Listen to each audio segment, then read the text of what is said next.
Film city Noida स्थित मारवा studio में 3 दिवसीय 11वें ग्लोबल लिटरेरी फेस्टिवल नोएडा 2025 के आखिरी दिन के दूसरे सत्र में 8वां अटल बिहारी वाजपेयी नेशनल अवार्ड का शानदार आयोजन किया गया। दीप प्रज्वलन और गणेश वंदना के साथ कार्यक्रम की शुरुआत की गई। इसमें doctor Sandeep Marwah, festival president and chancellor AAFT, university of media and arts, doctor Neeraj Sharma, honorary counsellor general of प्लाउ, Sujit Kumar Mishra, secretary general election commission of India, doctor Prem Bhardwaj, Gyan Bhikshu, प्रसिद्ध लेखक डॉक्टर BL गौर, प्रसिद्ध लेखक मौजूद रहे। कार्यक्रम में बुके भेंट कर अतिथि गणों का स्वागत किया गया। वहीं डॉक्टर संदीप मारवा ने कहा है कि साहित्य और कला ही समाज की असली धरोहर है। ये हमें जोड़ता है, सोचने पर मजबूर करते हैं और एक दूसरे नई दिशा दिखाते हैं। साहित्यकारों और कलाकारों को सम्मानित करना वास्तविक में हमारी संस्कृति है। बता दें कि कला और संस्कृति को बढ़ावा देने के लिए देश में बेहतरीन काम करने वाले लोगों को 8वां अटल बिहारी वाजपेयी नेशनल अवार्ड दिया गया। सभी पुरस्कार विजेताओं ने बेहद गरिमाई तरीके से अपने मन की बात कही। वहीं कार्यक्रम के अंत में सभी उपस्थित अतिथिगणों को डॉक्टर संदीप मारवा द्वारा फेस्टिवल मेमोंटो और फेस्टिवल पार्टिसिपेशन सर्टिफिकेट देकर सम्मानित किया। The word global I dislike, ये पृथ्वी का जो ग्लोब मतलब गोल गोल ना है, इसीलिए एक दफा एक एग्जीबिशन हुआ था, उसमें एक ही फॉरेन का आर्टिस्ट था और बोलते ग्लोबल आर्टिस्ट है। हमारे एक इंफीरियरिटी कॉम्प्लेक्स है in our country, we want to call it global, international, world wise है। जो जिस गांव का है, मुझे एक दफा किसी गांव का चित्रकार मिला, सुनो मर्द, फिर उससे बोलता है मैं अमेरिका में कैसे शो करूं। मैं बोला थप्पड़ लगाऊंगा, तू चित्र बना, तू जिस गांव में रहता है यू डेवलप देयर। सो मेरा अनुरोध है बच्चों को कि तुम अपना काम करो, don't use the word can I have a media bite. तो उसके लिए बड़े बड़े दांत होना चाहिए ना मीडिया बाइट के लिए, उन्हें हंसा नहीं। साहित्य उत्सव जो होता है यहाँ का, ये बहुत ही अपने ढंग का एक अनूठा कार्यक्रम है। मुझे आकर के यहाँ अच्छा लगा, कार्यक्रम बहुत अच्छा लगा। खास करके इतना बड़ा जो विद्यार्थियों का समूह है वो कितने अनुशासित हैं और अपने इस पूरे कार्यक्रम के लिए समर्पित हैं, ये देख के अच्छा लगा। मारवा साहब बहुत ये 11वां कार्यक्रम उनका चल रहा है उत्सव का, इसके लिए पूरी तरीके से समर्पित हैं और अच्छा कार्यक्रम कर रहे हैं। देश भर में विदेश भर में उनकी अच्छी एक पहचान बन रही है और मुझे लगता है कि वो जितने भी प्रतिभा संपन्न लोग हैं सबको वो चिन्हित करते हैं और कोशिश करते हैं कि विद्यार्थियों से उनका इंटरेक्शन हो। हम लोग को भी सम्मानित किया गया और ये सम्मान तो बड़ा सम्मान है। मुझे खुद भी नहीं मालूम था, जब जानकारी हुई 3-4 दिन पहले तो मैं यहाँ आया हूँ और कृतज्ञ हूँ, आभारी हूँ कि मुझे चुना गया।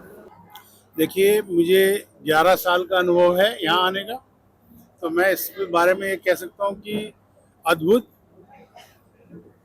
मुंबई में फिल्म सिटी में मैं वहाँ कुछ काम करता था, उसके लेवल पे आपने इसको कार्यक्रम को पहुँचा दिया है। केवल लिटरेचर फेस्ट की बात नहीं हो रही है, जिस स्टैंडर्ड को आपके स्टूडियो ने मेंटेन किया है वो बहुत कम होता है। वो अच्छी बात ये है कि आपको जान के मैं खुशी होगी जान करके, आपको खास करके आज से 10 साल पहले मैंने यहीं पे किसी एक बच्चे को ना ऐसे इंटरव्यू दिया था, 11 साल पहले। अभी मैं पिछले हफ्ते किसी स्टूडियो में मतलब इंटरव्यू देने गया, तो वो वहाँ के एंकर हैं, यहीं से बच्चा। और मैं भविष्य में ये कामना करता हूँ आप में से कोई फिर अगला स्टूडियो में मिलेगा, कोई वहाँ का बड़ा एंकर होगा। और ये कोई छोटी बात नहीं है, आप जैसे संस्थानों ने खास करके मारवा स्टूडियो ने बनाए हैं, सर, भारत की आंखों के तारे हाय अटल बिहारी हमारे, उनकी मौत का सबको गम है, जितना भी हम रोए कम है। नाम था जैसा काम था वैसा, कोई ना होगा नेता वैसा, सारे कौमों की यह दाई, हिंदू मुस्लिम सिख ईसाई उलझन में है भारत वाले, सबके होठों पर है नाले, उनके गम में सब रोते हैं, ऐसे लीडर कम होते हैं, कहते हैं जी गम के मारे हाय अटल बिहारी वाजपेयी हमारे। दोस्तों, आज बड़ी खुशी है कि हमने अटल बिहारी वाजपेयी जी के नाम से जो देश का पहला नेशनल अवार्ड शुरू किया था, उसका 8वां एडिशन आज पूरा हुआ है। देश भर से और नामी गरामी और वो लोग यहाँ आज पहुंचे हैं जो इस अवार्ड के हकदार रहे हैं, जिन्होंने अपनी पूरी जिंदगी तन मन धन पैसा पदार्थ मान मर्यादा इज्जत शोहरत सभी कुछ नछावर करके कला और संस्कृति को आगे बढ़ाने की कोशिश की है। ऐसे लोगों को आज सम्मानित किया गया है और आज एक नया वातावरण बना है पूरे मारवा स्टूडियो के अंदर, और जो माहौल बना है उसमें एक नई उदारता, एक नया जोश, एक नई लगन, देश के प्रति मोहब्बत ये आज खूब यहाँ फैली हुई है। और ये मैं स्टूडेंट से लेकर और यहाँ आए हुए सभी गेस्ट के बीच में देख सकता हूँ। मैं सभी अवार्डीज को तहे दिल से बहुत बहुत मुबारकबाद देता हूँ। और हम आज ये कार्यक्रम खत्म होता है, लेकिन अगले साल की तैयारी जो है वो यहीं से अब शुरू हो जाती है। देखिए, मैं काफी समय से ग्लोबल लिटरेरी फेस्टिवल पे आ रहा हूँ मारवा स्टूडियो में, और हर बार जब आता हूँ तो मेरे को कुछ ना कुछ नया देखने को मिलता है। बट एक बड़ी अजब सी बात है कि हर बार जो अवार्डी होते हैं वो बहुत चुन के लाए जाते हैं देश के अलग अलग कोनों से, और मैं संदीप मारवा जी को इसका श्रेय दूंगा कि इतनी बारीकी से किसी अवार्डी को चुनना और फिर उसको जूरी के सामने लाना, ये कोई आसान बात नहीं है। तो मैं एक मुबारकबाद देना चाहता हूँ संदीप जी को और आपकी सारी टीम ऑफ AFT, ICMEI और मारवा स्टूडियोज को, जो इस प्रोग्राम को साल वर साल हर साल एक बहुत सक्सेसफुल प्रोग्राम बनाती है।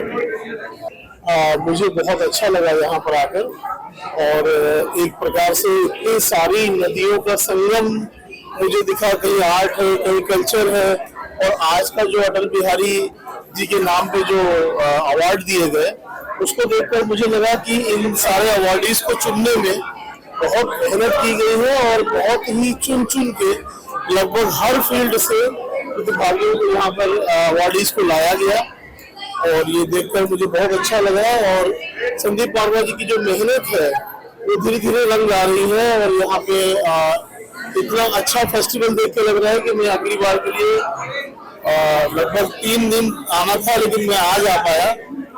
हो सकता है तो अगली बार में 3 दिन आऊंगा। मुझे बहुत अच्छा, यहाँ आके मुझे बहुत खुशी हो रही है, क्योंकि नोएडा में इस तरीके का कोई आयोजन नहीं होता था, और ये भी नेशनल लेवल का अवार्ड वगैरह है, ये बहुत बड़ी चीज है। मारवा स्टूडियो ने ऑर्गेनाइज किया अटल बिहारी वाजपेयी जी के नाम से, तो ये बहुत ही इंस्पायरिंग है, और मुझे उम्मीद है कि इसकी जानकारी जब देश के और विश्व के प्रांतों में जाएगी तब इसको लोग पहचानेंगे कि कितना बड़ा काम है। तो सबसे अच्छी बात यह है कि आर्ट और कल्चर की फील्ड में जो आपके चांसलर डॉक्टर संदीप मारवा जी कर रहे हैं, ये बहुत ही इम्पोर्टेंट चीज़ है, महत्वपूर्ण है, और नौजवानों को तो खास तौर से इससे इंस्पिरेशन मिलेगी।